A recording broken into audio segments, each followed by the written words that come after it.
नमस्कार दोस्तों, स्वागत है आपका वीके न्यूज में। खबर है इल्हान उमर को लेकर। आप में से कई लोग इल्हान उमर का नाम जानते होंगे, जिनको नहीं पता उनको बता दें कि हाल ही में प्रधानमंत्री नरेंद्र मोदी जब अमेरिकी दौरे पर गए थे तब वहां पर भारत के मुसलमानों को लेकर साजिश रचने वालों में इल्हान उमर का नाम सबसे आगे था।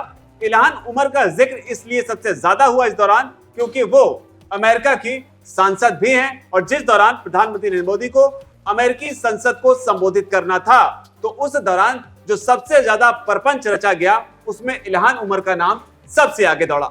लेकिन अब इल्हान उमर को लेकर एक बड़ा खुलासा हुआ है। इल्हान उमर को लेकर क्या खुलासा हुआ है और किस तरीके से पाकिस्तान की आईएसआई के साथ उनका सीधा कनेक्शन निकलकर सामने आया है, इस पर ज्यादा बात करने के लिए हमारे साथ मौजूद हैं दिवाकर विक्रम सिंह सर से समझेंगे। सर, अब जिस चीज की आशंका होती थी अब वो सच हो गई? पूरी तरह से सच हो गई। और दो बात बहुत महत्वपूर्ण है। अमेरिका की ही एक रिपोर्ट है, वहां से जो सालाना रिपोर्ट आती है वो अमेरिका से जारी की गई है कि इल्हान उमर भारत विरोधी प्रोपेगेंडा में, जिसमें मुसलमानों के खिलाफ भारत में अत्याचार किया जा रहा है विशेष करके मोदी सरकार के कार्यकाल में, और भारत में अभी एक एजेंडा चलाया गया है कि वहाँ मुसलमानों के खिलाफ साजिश रची जाए, उनको परेशान किया जाए। ये सारा एजेंडा जो है वो पाकिस्तान के कहने पर वो चला रही थी। अब आप देखिए, अमेरिका जो इतना विकसित देश है, इतना रिच कंट्री है, वहाँ की एक सांसद जो है वो पाकिस्तान के द्वारा खरीद ली जाती है और आईएसआई ने बाकायदा उनको फंडिंग की थी। इसकी भी जानकारी जो है उस रिपोर्ट में आई है। इसलिए ये रिपोर्ट बहुत महत्वपूर्ण हो जाता है।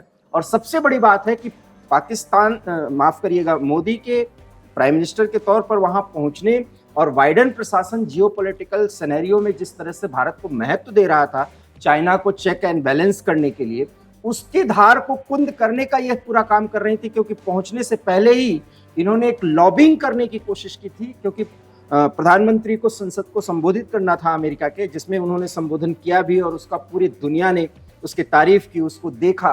लेकिन इन्होंने उसका बहिष्कार किया और ये चाहती थी कि एक लॉबी बने जो इसका बहिष्कार करे। उसमें इनको बहुत सफलता तो नहीं मिली, लेकिन ये पूरे मोदी के पूरे मूवमेंट पर इनकी नज़र थी और इसका इन्होंने बहिष्कार किया था।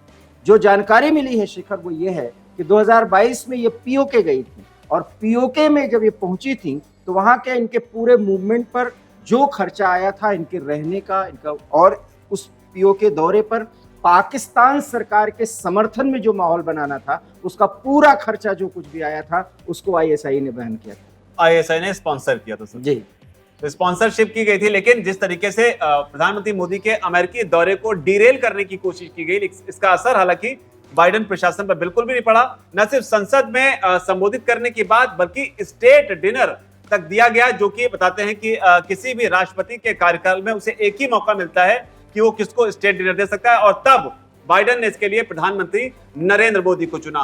लेकिन सर, आपसे यहाँ पर यह समझना चाहेंगे कि इल्हान उमर का एक बयान जो सबसे ज्यादा चर्चा में रहा, जिसमें उन्होंने कहा था कि भारत में मुसलमान होना अपराध है, उस देश के बारे में जिस देश का राष्ट्रपति मुसलमान बना, अब्दुल कलाम साहब, उसके अलावा उपराष्ट्रपति हामिद अंसारी मुसलमान बने, और उसके अलावा जो है और भी कई नाम हैं जो मुस्लिम होते हुए भी हिंदुस्तान में ऊंचे से ऊंचे पदों पर काबिज हुए। तो एक ऐसे देश को लेकर इल्हान उमर का यह बयान आप कैसे देखते हैं? मैं इसको इसी तरह से देखता हूं जिस तरह से किसान आंदोलन के समय एक पूरी लॉबी काम की थी, एक पूरा टूल किट काम था, ये काम कर रहा था। वैसे ही एक टूल किट का एक जो सजीव पार्ट है, जो बिल्कुल दिखा के इनकी फंडिंग हुई थी, किस तरह से इन्होंने माहौल बनाया था। लेकिन शेखर, इसमें सबसे बड़ी बात है कि भारत में मुसलमान जो है पिछले 75 सालों से भारत के इस मिली जुली संस्कृति का एक हिस्सा है, इससे कोई इनकार नहीं किया जा सकता। हालांकि कट्टरपंथियों के खिलाफ एक अलग जगह है, वो कट्टरपंथी कोई भी, जो भी कट्टरपंथी होगा उसका विरोध होता है। लेकिन आम मुसलमान भारत में रह रहा है और इसको तो अमेरिका के जो बाइडेन प्रशासन ने भी माना, पूरी दुनिया मानती है। समय समय पर उस संबंध में बयान भी आते हैं, फ्रांस हो, रसिया हो, जो भी देश आप देख लें, जर्मनी हो।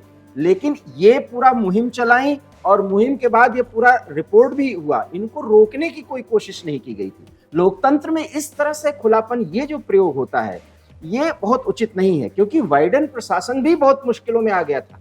ये पहले ही दिन से, मैं कहा ना कि जब धरती पर वो उतरे अमेरिका की, तब से इनकी मुहिम, उसके पहले से मुहिम चल रही थी।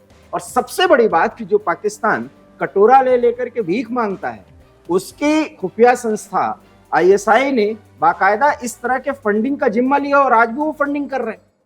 वहां सांसद को खरीद लिया गया कि किस तरह से भारत विरोधी मुहिम चलाना है, ये बड़ी बात है। और 2022 में जब ये पीओके गई थी तो उसका पूरा खर्चा, मतलब इनको घूस भी दिया गया था कि आपको ये करना है, इस तरह से भारत विरोध का प्रोपेगेट जी। कुल मिलाकर टूल किट है। पाकिस्तान की स्थिति वही है, खुद के खाने के पैसे नहीं, लेकिन भारत के खिलाफ कुछ भी करना है तो भले ही उसके लिए पूरा का पूरा पाकिस्तान जो है वो एक तरीके से आत्मघाती बम भी बनने के लिए तैयार है। हालांकि इस बीच अब आपको बताते हैं इल्हान उमर आखिर हैं कौन। तो इल्हान उमर 2019 में मिनीसोटा से सांसद चुनी गई थी। वो पहली अफ्रीकी शरणार्थी हैं जो चुनाव जीतकर अमेरिकी संसद पहुंची। इतना ही नहीं, वो संसदीय सीट पर चुनाव जीतने वाली पहली अश्वेत महिला भी बनी। वो अमेरिकी संसद पहुंचने वाली पहली 2 मुस्लिम अमेरिकी महिलाओं में भी शामिल है। इल्हान उमर का जन्म जो है वो सोमालिया में हुआ था, लेकिन सोमालिया में लगातार गृह युद्ध के चलते उनके परिजनों ने देश छोड़ दिया था। तब बताया जाता है कि वो 8 साल की थी। इसके बाद वो केन्या की शरणार्थी शिविर में रही। फिर उनका परिवार 1990 में अमेरिका चला आया। इसके बाद उन्होंने अमेरिका में राजनीति में करियर बनाने का फैसला किया। 2016 में इल्हान उमर जीतकर मिनीसोटा की प्रतिनिधि सभा पहुंची। 2019 में वो अमेरिकी सांसद चुनी गई। तो ये इल्हान उमर का पूरा एक तरीके से उनकी जीवनी है, उनका पूरा डिटेल है, जो कि हिंदुस्तान के खिलाफ एक टूल किट के तौर पर काम करती हैं। हालांकि इसमें एक अहम बात यह भी है कि इस तरह की टूल किट का विरोध अगर भारत के लोगों के साथ तमाम विपक्षी पार्टियां भी करें तो कम से कम हिंदुस्तान को कमजोर करने की जो कोशिशें हैं उन्हें जड़ से उखाड़ फेंकने में मदद मिलेगी। इल्हान उमर की इस हरकत पर पाकिस्तान के साथ जो उनका कनेक्शन निकला है, इस पर आपकी क्या राय है? आपकी जो भी राय हो उसे जाकर कमेंट सेक्शन में आप जरूर लिखें। वीके न्यूज, राष्ट्र के नाम।